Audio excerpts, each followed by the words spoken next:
Hello, my name is Juuso Kaaresvirta, and I am an senior economist at Bank of Finland Institute for Emerging Economies, BOFIT, where I've been following Chinese economy for close to 20 years now. Today I'm going to talk about EU-China economic relations.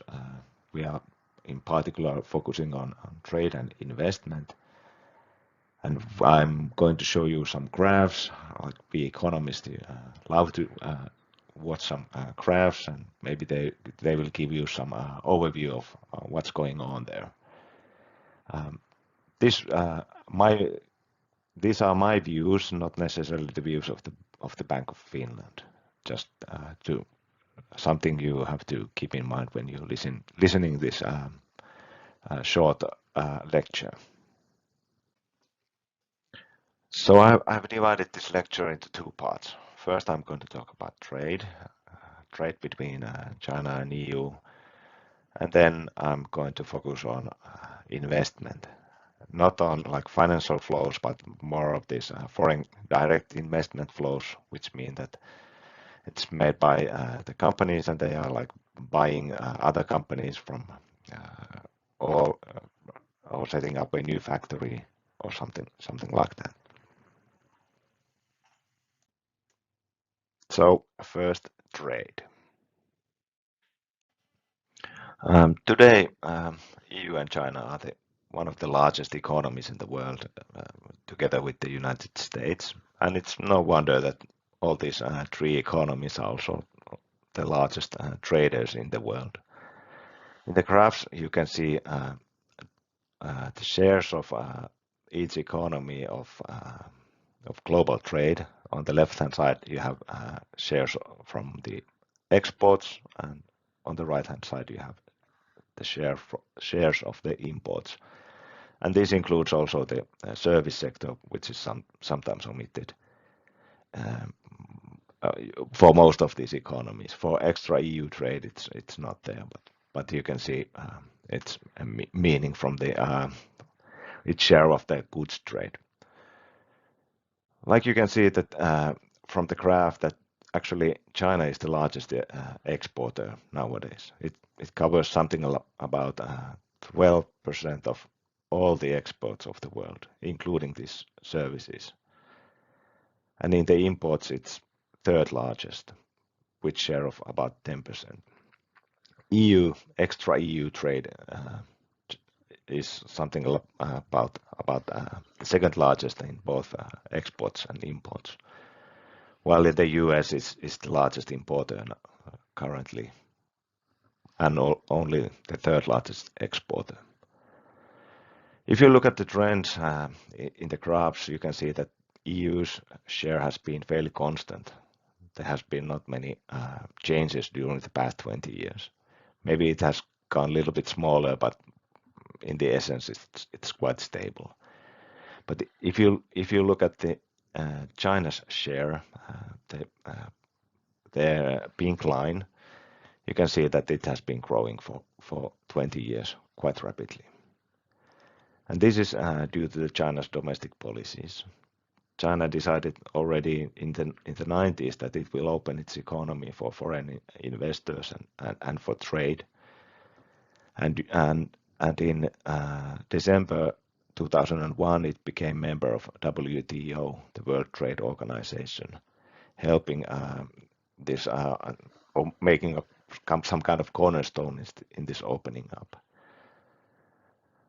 And also, it meant that there was a lot of foreign companies moving their production into China to take use first of this cheap workforce China had.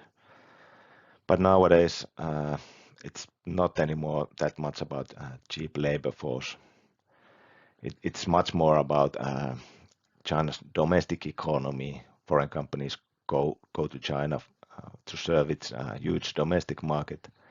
It also has very good logistic chains, and all the ports and everything is working very well in logistics side.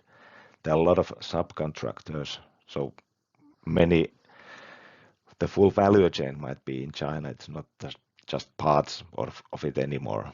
So everything in the value chain is located in China, so it makes it easier to produce there. The labor force is quite educated nowadays. It wasn't so 20 years ago, but nowadays they are much better now, much more educated, and maybe some other economies have this problem of less educated workforce. And Chinese economy is very dynamic, which is very useful for the companies. So when it used to be so that about 60% or maybe 2/3 of Chinese exports and imports were done by the foreign companies operating in China, but nowadays it's less than 30% of the exports are done by the foreign companies. So it's Chinese domestic companies who are exporting from China and also importing, of course. If one looks at the trade between China and EU, you can see from the graph that it's been rising quite rapidly. On this graph, we have China's exports to EU and China's imports from EU. So for EU, those are you have to look at as the opposites. So China's exports to EU have been increasing quite rapidly during the pandemic, especially. And China's imports from EU have not been growing that fast. And you can see that the trade balance is actually very negative for EU. So we in EU import much more goods from China than we export goods to China. And for China, EU is not actually the largest trading partner. China is trading nowadays more with ASEAN countries, so countries in Southeast Asia, than with the EU, and EU is only the second largest. EU used to be for a long time the largest trading partner for China, but nowadays it's trading more with the ASEAN countries. But for EU, China is the largest partner, trading partner. And you can see from the graph that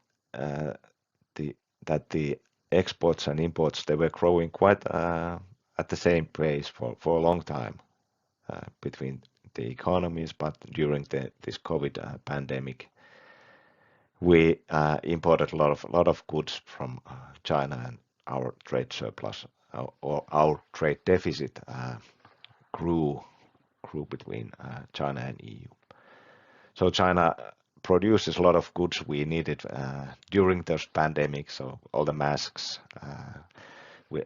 people bought a lot of furniture, bought a lot of house or the electronics into their houses, remote work equipment. All of those things are basically made in China. So we imported a lot of that kind of stuff from China. But these trade relations, they have not been like smooth sailing for the past 5 years or so. Actually, the views in EU have deteriorated a lot on China, and there are many reasons for that. China has become a lot of very assertive country. It has been using this wolf warrior diplomacy, which has been like very seen very awkwardly in Western economies. And then there has been these human rights violations in China. Hong Kong was an issue. Hong Kong is now basically much closer part of China than it, or much closer part of mainland China than it used to be like 10 years ago. China has been giving this political support for Russia during this Russia's invasion of Ukraine. And then there is the superpower competition between China and the United States. And also many people think about, or many companies think about, many countries think about this self-sufficiency and national security issues. And it has gained a lot of importance during the past 5 years, I would say. And it's not only in EU and United States, but also in China. China is all the time saying that it prioritizes self-sufficiency and national security over the other objectives. When one looks individual EU countries trade with China, you can see some variance there. But basically, if you compare 2002 to 2022, you can see that China has gained importance as a trading partner for, I guess, all the countries in EU, both in exports and imports. On the left-hand side, you can see China's share of countries' exports, and on the right-hand side, you can see China's share of countries' imports. And you can clearly see that in imports, China is very important for, I guess, every country in EU. So all EU countries are importing a lot of stuff from China.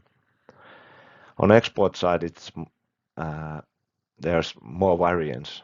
So for some countries, China is very important nowadays as a export market. You can single out from there countries like Germany, Finland, Denmark, Sweden, and also France, where China's share of export is quite large. If one has a look at what we export to China, it's dominated by machinery and transport equipment.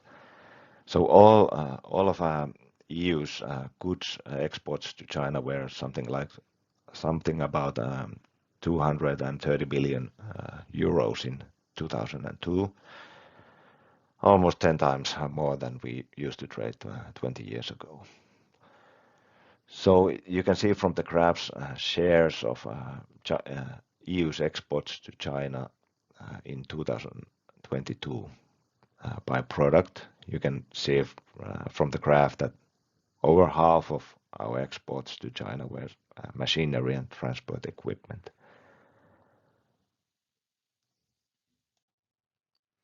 And if one looks at the imports, the picture is actually quite similar, or the graph is quite similar. We also import a lot of this machinery and transport equipment. And if one looks a little bit closer, what kind of stuff is there? There's a lot of electrical and electronic equipment. Then we import a lot of clothes, furniture, toys, and actually quite many things that are needed in green transition. So we import a lot of solar panels. We import a lot of parts that are used in wind power mills. And then we import a lot of, nowadays we import a lot of electric cars, or the batteries, and a lot of stuff we need when we are doing this green transition.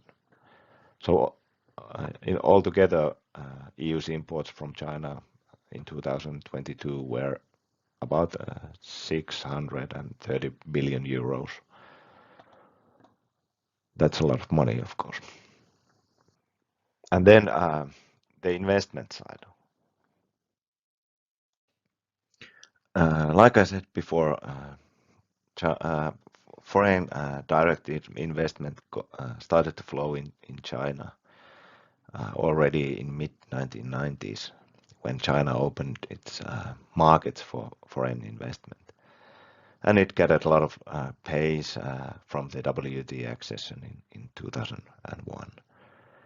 And nowadays, one could say that all the large companies, international companies, are operating in China for at least parts of their operations are in China. But nowadays, these foreign companies are not in China just to export from the market, but they are in China for China, because China's own domestic market is so large, you just have to be there to serve the market.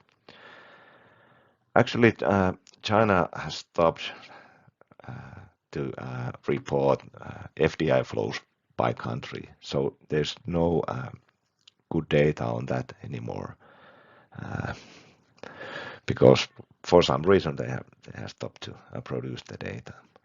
On the right hand side you can see UNCTAD's estimations about who has most FDI investment in China, and you can see from the graph that it's actually EU countries who are the largest foreign direct investors in Chinese market. And even though a lot of companies are talking about this moving their production out from China, actually quite few or very few have left the country or are considering leaving the country. Because there's no good data on FDI flows into in China by country anymore. One thing one can look at this is European companies' operations in China. So EU or the Eurostat gathers information about EU companies' affiliates operations abroad, also in China. And in this table you can see their operations in China in 2020. And you can see that actually by turnover, China is the second largest or second most important place for European companies to operate. So the turnover of European affiliates operating in China was something about 370 billion euros in 2020. That's a lot of operations, of course, but it's still quite far from the US or EU companies' affiliates operations in the United States, maybe 1/4 or something like that. But in China, these European affiliates, they employ about over 1 million people, and there are something about 7,400 companies operating there. So China is very important for European companies in this perspective also. When one looks these investment flows, FDI flows from China to Europe, one can see that actually these are much more small than our investment in China. From the graph you can see Chinese investment in Europe divided as a mergers and acquisitions and greenfield investment. And you can see that it peaked already in 2016. Even though we are talking about a lot about this Chinese investment in EU, it peaked already many years ago, and it has been actually quite small, especially if you take into account that China is the second largest economy in the world. They are not investing that much in Europe. This graph is taken from Merix's report on Chinese FDI in Europe. You can find the link from under the graph. But just to let you know that they are doing this every year, so there might be a new update already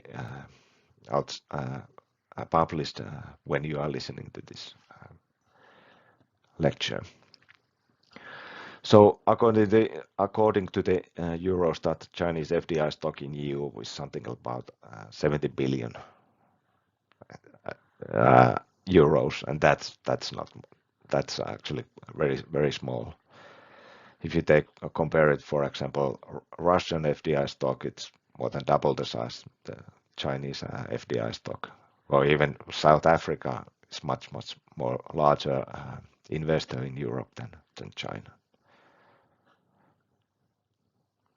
Yeah, if you look at this very low figures for last few years, that these travel restrictions during the pandemic, they had a major impact on Chinese FDI flows because China was virtually closed. So Chinese business people could not travel abroad to make deals, and it's difficult to do FDI if you don't go, if you don't see what you are investing in.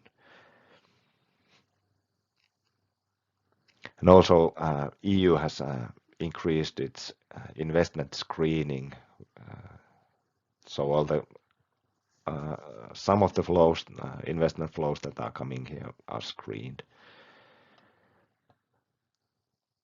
and it also affects Chinese investment like the others. And if you look at this Chinese investment in Europe by country, this MERICS report has every year this excellent map where you can easily see that which countries have enjoyed more about on this Chinese investment. It's typical that, of course, that Chinese have invested a lot in these large European economies. Germany, also UK, not in the EU, but it's still enjoying a lot of Chinese investment. France, Italy, but then there are some smaller countries like Finland who have actually got a lot of Chinese investment.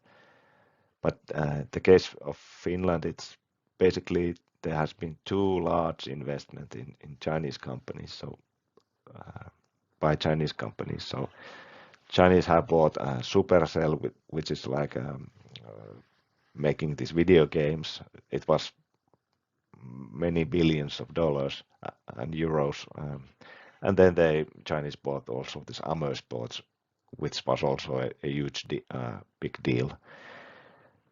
And these two deals make a major part of almost all of those Chinese investment in Finland.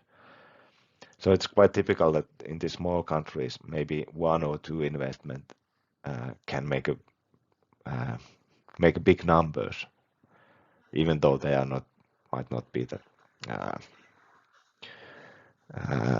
sensitive or anything like that, or important for the country or anything like that.